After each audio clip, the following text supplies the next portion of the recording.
Okay, so in this lecture we will be starting with the neonatology, and I'll be trying to cover most of the important topics that are given in neonatology. So we are starting with neonatology. Okay, so what is neonatal period? Neonatal Neonatal period, it is the period from the first till 28 days of life, right? From the day the baby is born till the 28 days of the life. It can be divided into early and late neonatal period, right? So early neonatal period is basically from the first day till 7 days. Why I've written this? Because it is incomplete 7 days, right? Less than 7 complete days. From 7 complete days till the 28 days, it is called late neonatal period, right? So now let's talk about classification of neonates. Classification of neonates. So classification of neonates, it can be done in several ways. The first is according to their gestational age. According to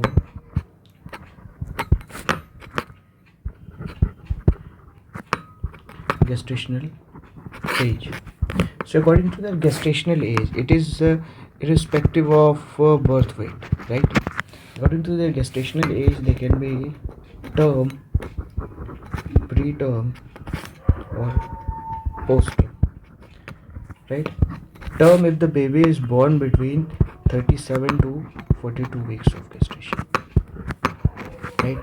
If it is below or less than 37, then it is preterm, and if it is more than 42 weeks, it is called postterm. Right? The second classification can be based on birth weight.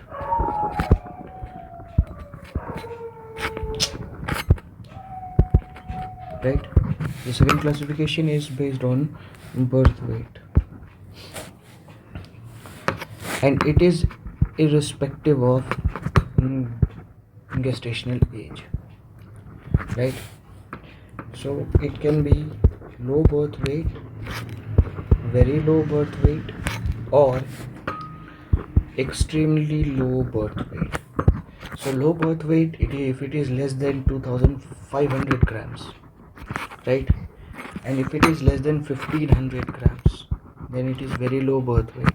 And if it is further less than 1000 gram, then it is called extremely low birth weight, right? And the third is according to gestational age and birth weight. We include both of these things. So I'll be drawing a chart, and then we'll be trying to understand this thing, right? On one side we write gestational age, right, in weeks, and on the other side we write birth weight in grams, right? Maybe kilogram. Okay, so if it is 1.5, 2, 2.5, 3, 3.5, right, and so on. And the gestational age, it can be 28, right, 32, 36, 40, 44, and so on, right? So then we draw the percentile graph, right?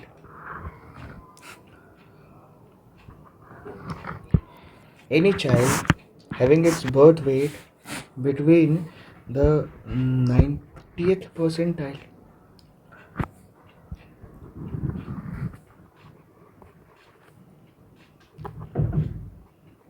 right?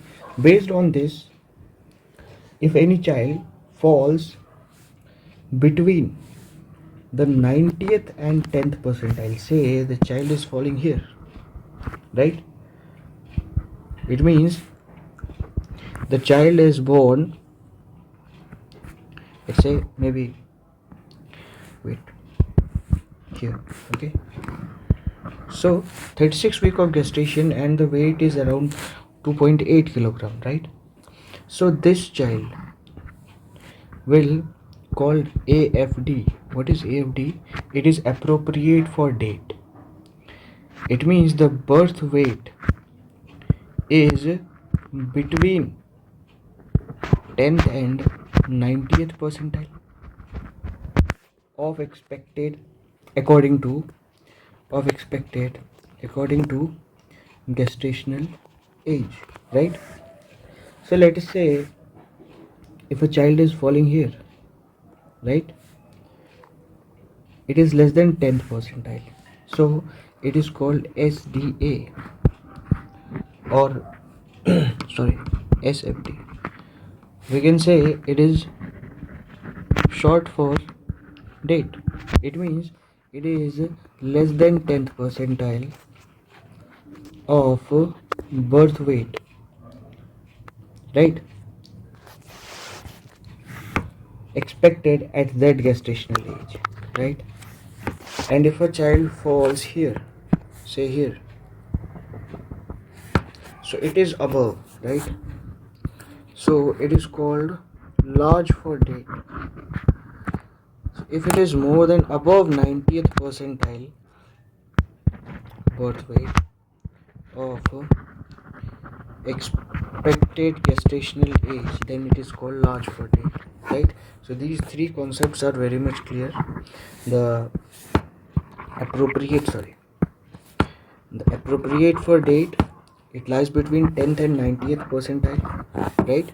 Short for date, it is less than 10th percentile, and large for date, it is above 90th percentile, right, for that particular age, if the birth weight is more, right?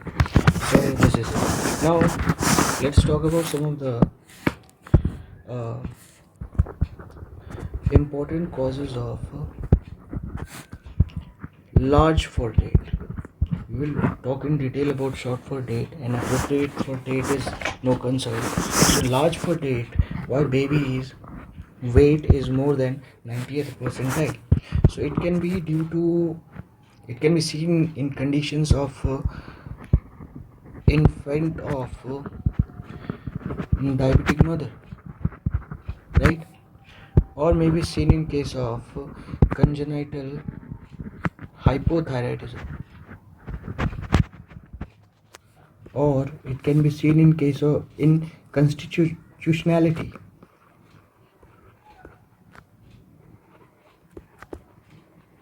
It means both the parents, the mother and the father, were all very tall and large, so the baby came out to be large for date, right? Or it can be seen in certain conditions like Soto syndrome. It is seen in, or cerebral gigantism,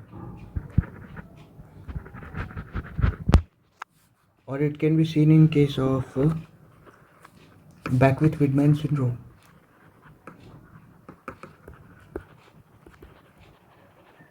Widman syndrome, right?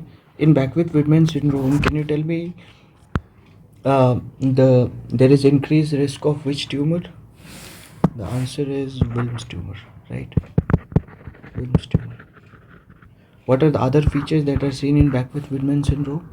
There will be hemihypertrophy,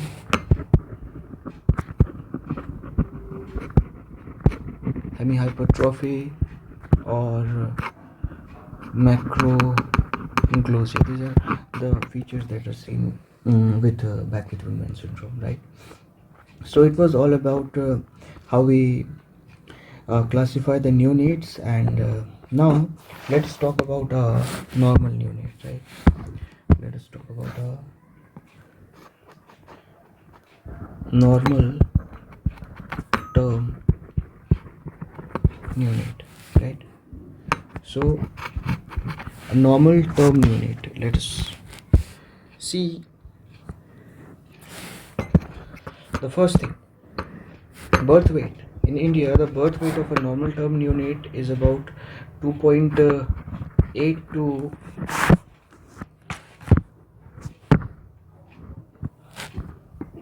2.8 to 2.9 kilogram, right? 2.8 to 2.9 kilogram.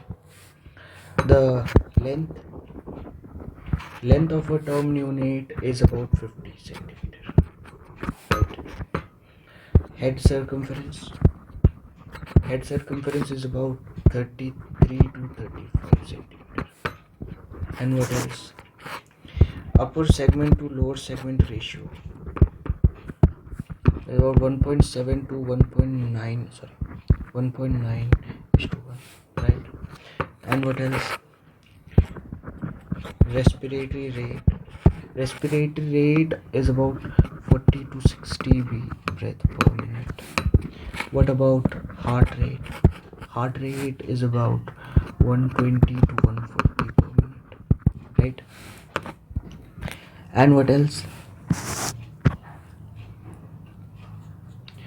There can be presence of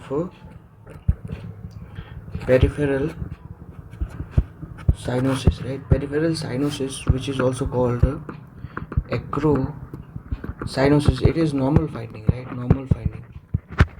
But if there is central cyanosis, this is a warning sign that a child may end up in hypothermia. Okay, so when a child is born, how do we assess the gestational age of a neonate, right? To assess the gestational age, it is called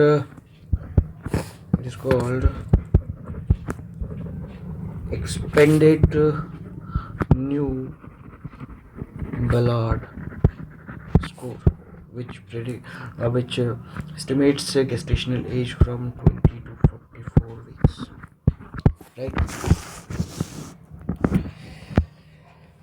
Okay, now let us come to certain other things as well.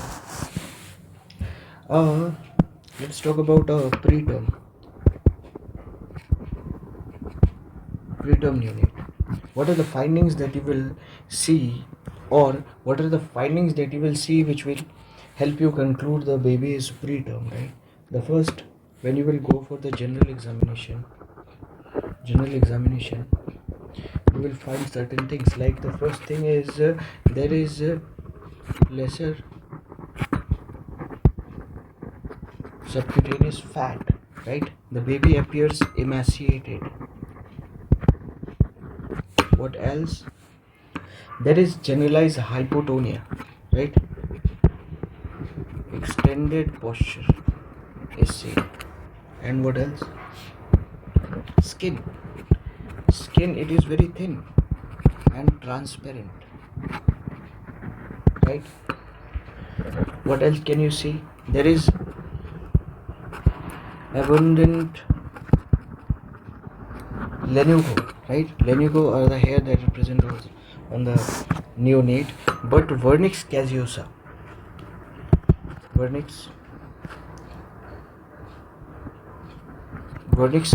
is less, right? These are the things you will see in the general examination, right? Subcutaneous fat is less, there is extended posture, the limbs are all extended, skin is very thin and transparent, friable, right? There is abundance of lanugo, but vernix caseosa is very less. And if you will examine from head to toe, right?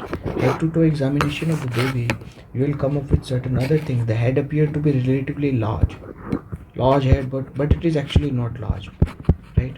It appears to be large. The anterior fontanelle, if you see, it is present between the coronal and the sagittal suture, right?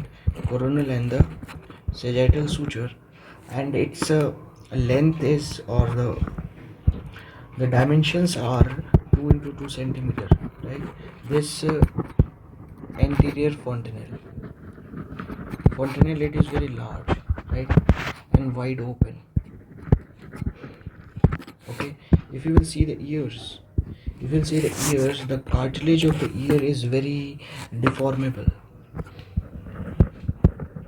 Cartilage is deformable. Okay, what else? The breast, right? So the size of the breast buds are less than 5 millimeter, very small breast buds, right? If you will examine the genitalia, in male neonate, what you will see is the testes are descended, right, and the scrotum it is poorly formed, right? In female, what you will see in female neonate, you will find that the labia majora, it is widely separated, right? It is widely separated so that labia minora is visible, right? And then if you will see the sole, there is absence of deep crease, right, in the sole. So these are the findings that you will come up in a preterm baby. Okay, so talked about all of it. Now coming to the next thing, the primitive reflexes, right? So primitive reflexes, there are certain reflexes, right? Primitive reflexes. So there are certain reflexes which are present at the time of birth, and there are reflexes which appear after birth. Those reflexes which are present at the time of birth, they disappear after a certain age, and then new reflexes are appeared, right? So the first appear, right, disappear. So with primitive reflexes which are present at birth, the reflexes which are present at birth, the first one is rooting reflex, right? The first one is rooting reflex. It appears at 32 weeks, right, and then it disappears after nearly 1 month. Okay, and this is the reflex that helps breastfeeding, right? It is the reflex that helps the feeding. Okay, and also it is the first reflex to disappear, right? Another reflex that is Moros. We will talk in quite detail about the Moros reflex, but let's now write it. Moros reflex, right? Moros reflex, it appears in 28 to 37 weeks, right, and then it disappears about 5 to 6 months after birth, right? And another reflex is Palmer grasp reflex. Palmer grasp reflex, it appears at around 28 weeks of gestation, and it disappears at around 3 months, right? 3 months postnatal. And the fourth is asymmetric tonic neck reflex. It appears at around 35 weeks, and then it disappears 5 to 6 months postnatal, right? So these are the reflexes that are present at the time of birth. Now there are certain reflexes which appear after birth, right? So reflexes appear after birth. So what are these reflexes? The first one is symmetric tonic neck reflex, right? Symmetric tonic neck reflex, it appears after nearly 4 to 6 months, right, and then it disappears disappears after nearly 1 year, 4 to 6 months, आधे साल में आता है, 1 साल में जाता है, तो so it comes out to be 8 to 12 months. Fine. Then the second is parachute reflex. Parachute reflex, it appears around 7 to 8 months after birth, and it never disappears, right? The third one is Landau reflex. I don't know much about this one. Okay, so these are the reflexes. Now let us talk about Moros reflex. Right? Moros reflex is quite important, so let's talk about it. Moros reflex. How do we do it? How Moros reflex is done? So in Moros reflex, we try to lift the head of the baby above the ground, and then we let it fall on the ground, but care must be taken, because many times young doctors tend to leave the head so badly that it bangs on the floor. So this is how Moros reflex is elicited, and what are the components of Moros reflex, right? Components of Moros reflex, if we start with it, so the first is symmetric abduction and extension of upper limb, right? There is symmetric abduction and extension of upper limb with opening of hands, right? And then there is flexion and adduction of upper limb, right?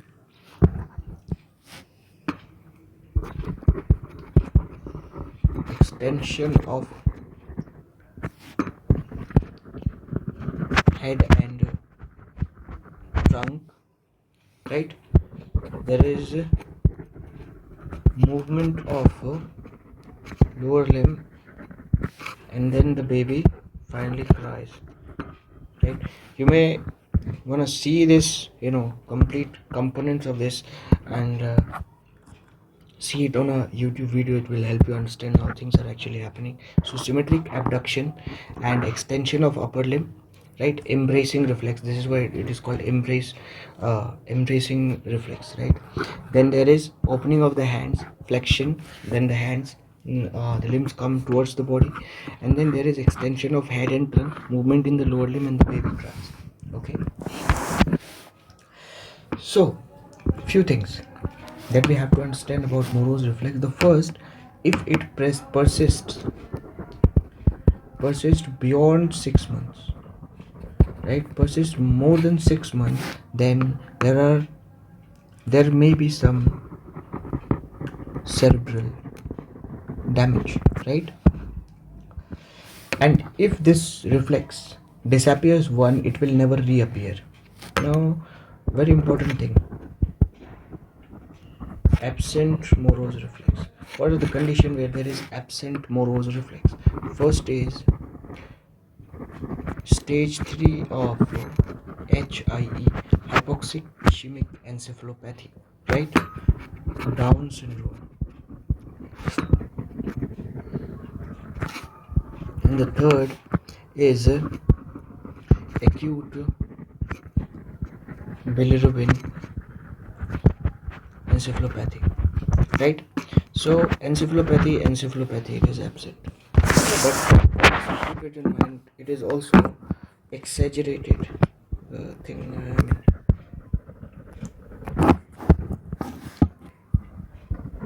Exaggerated, it is seen in just one condition, that is stage 1 of HIE, right? So this is something that we have to keep in mind. Stage 1 of HIE, it is exaggerated, while in stage 3 it is reduced, and Down syndrome and acute bilirubin encephalopathy also it is absent, right?